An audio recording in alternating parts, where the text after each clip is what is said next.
तो मित्रों, इंडिया का पहला मैच 7 फरवरी को यूएसए के खिलाफ है।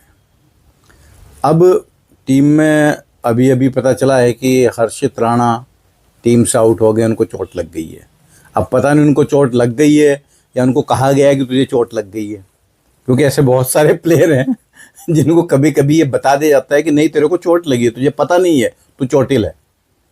शुभमन गिल को भी शायद ऐसे ही कहा गया था कि नहीं तू चोटिल है और अब तू रेस्ट कर, तो वो रेस्ट कर रहे हैं। वॉशिंगटन सुंदर, उनके बारे में कोई खबर ही नहीं है कि वो ठीक हो रहे हैं या नहीं हो रहे हैं, वापस आएंगे या नहीं आएंगे, टीम में होंगे या नहीं होंगे, कुछ पता नहीं है। स्क्वाड में तो उनका नाम आया था।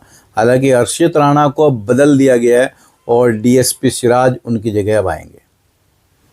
तो डीएसपी सिराज अच्छा है, कोई प्रॉब्लम नहीं है, लेकिन मेरे दिमाग में एक बात चल रही है कि 2023 वर्ल्ड कप के बाद उसमें बेस्ट परफॉर्मेंस देने के बावजूद भी उसके बाद मोहम्मद शामी को कभी भी कंसिडर नहीं किया जा रहा है। वो आदमी डोमेस्टिक क्रिकेट खेल रहा है, वहाँ पर परफॉर्मेंस भी दे रहा है और एक्सपीरियंस भी है, तो उनको बिल्कुल भी कोई प्रेफरेंस नहीं मिल रहा है, कहीं भी उसको कंसिडर नहीं किया जा रहा है। पता नहीं क्या चक्कर है, शायद क्रिकेटिंग सिस्टम से बीसीसीआई ने उसको एकदम आउट कर ही दिया है, या अब हमें मान लेना चाहिए कि शायद अब उनका नंबर कभी ना लगे। एनीवे, तो मान लेते हैं भाई, चलो चैप्टर क्लोज हो गया, क्योंकि अब एज भी उनकी हो जाएगी, फिर उनकी उम्र का हवाला दिया जाएगा कि भाई ज़्यादा उम्र के हो गए, नया प्रोस्पेक्ट्स ढूंढें जो कई सालों तक खेल सके। लेकिन अभी उनके एक्सपीरियंस की ज़रूरत थी। इंडियन पिचेज हैं और वर्ल्ड कप 2023 इंडिया में ही हुआ था और यहाँ वो बुमराह और सिराज दोनों से अच्छे बन के निकले थे। जिस मैच में इंडिया फंसा, न्यूजीलैंड वाले मैच में भी, तब उन्होंने उसमें 7 विकेट लिए थे। और वो जो वनडे में जनरली इंडिया के सामने हमेशा खड़ा हो जाता है, डैरल मिचेल, उसने ही आउट किया था 2 बार। तो कल जो मैच होने वाला 7 तारीख को, उसकी प्लेइंग 11 क्या होनी चाहिए, वो मेरे हिसाब से अब ओपनिंग में ट्राई करने का मौका नहीं। चाहे कमज़ोर टीम भी हो, चाहे मजबूत टीम भी हो, तो अब आप ट्राई नहीं कर सकते कि चलो एक और मौका दे दिया जाए। आई थिंक संजू सैमसन को अब ये मान लेना चाहिए कि अब शायद वर्ल्ड कप में उनको चांस ना मिल पाए। ओपनिंग वही अपना कोयला का शाहरुख खान, ईशान किशन, अभिषेक शर्मा। उसके बाद नंबर 3 पर या तो सूर्य कुमार यादव आएंगे या तिलक वर्मा। अगर दोनों लेफ्टी हैं, तीसरा भी लेफ्टी आता है, तो ऐसे लेफ्टी से कोई फ़र्क पड़ता नहीं है। और लेफ्टी को बॉलिंग कराना और मुश्किल ही रहता है। राइटी की बॉलर्स को बड़ी आदत होती है, लेफ्टी बैट्समैन हमेशा थोड़ा सा परेशानी क्रिएट करते हैं। तो अगर लेफ्ट राइट कॉम्बिनेशन देखना है तो 1 डाउन सूर्य आ सकता है और 2 डाउन फिर ये आ जाएंगे अपने भाई साहब तिलक वर्मा।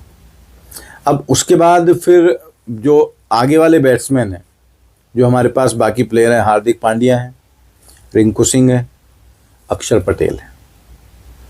तो ये टोटल अपने पास 7 बैट्समैन हैं। तो अब यहाँ पर जो 3rd डाउन आएगा 5वें नंबर पर, वो हार्दिक पांड्या ही होना चाहिए। और उसके बाद फिर रिंकू सिंह और फिर अक्षर पटेल।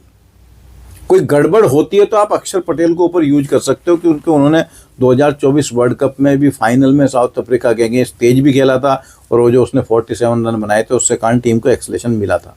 उस टाइम पर वो आउट ना होता तो 200 भी पार करवा सकता था। एनीवे, तो ये 7 बैट्समैन पूरे होने चाहिए। इसके बाद वरुण चक्रवर्ती, कुलदीप सिंह, 3 स्पिनर की जरूरत पड़ेगी, क्योंकि इंडिया और ऑस्ट्रेलिया में मैच हो रहा है, श्रीलंका मैच है। श्रीलंका में तो शायद एक फास्ट बॉलर कम करके एक स्पिनर आप एक्स्ट्रा डाल सकते हो, अगर होगा तो, क्योंकि अब वॉशिंगटन सुंदर तो है नहीं।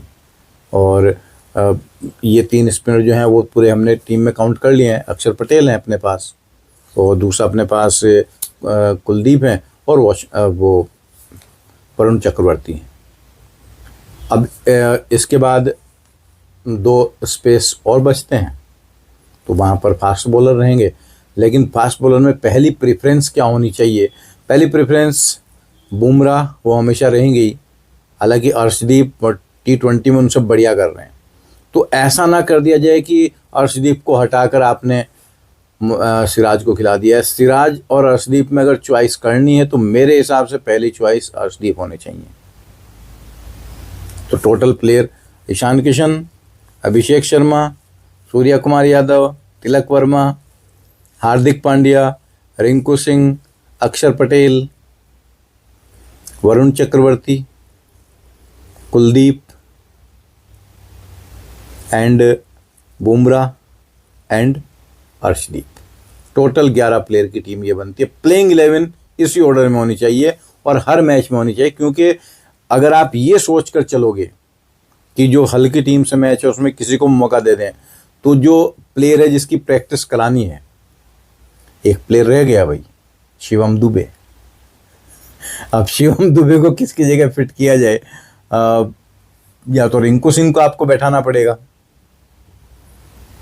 शिवम दुबे को रखा जाए तो आपके पास एक बॉलिंग ऑप्शन रहेगा। ये काम आप कर सकते हो श्रीलंका में, क्योंकि श्रीलंका में स्पिनर ज़्यादा आएंगे और शिवम दुबे स्पिनर को बहुत अच्छा खेलता है, वो लंबे लंबे छक्के मारता है। हालांकि अब यहाँ पर कन्फ्यूजन है, तो वहाँ फिर आप एक फास्ट बॉलर को कम करके शिवम दुबे को खिला सकते हो। फास्ट बॉलर कौन सा कम किया जाना चाहिए, बुमराह या अर्शदीप?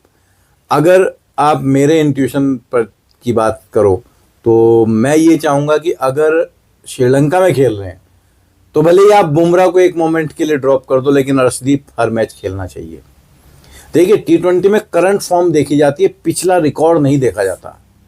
बुमराह बहुत अच्छा बॉलर है, नो डाउट इंडिया का बेस्ट फास्ट बॉलर है, लेकिन करंटली जिस तरीके से अर्शदीप कर रहा है काम, तो वो बुमराह वैसा इम्पैक्ट नहीं डाल पा रहे हैं।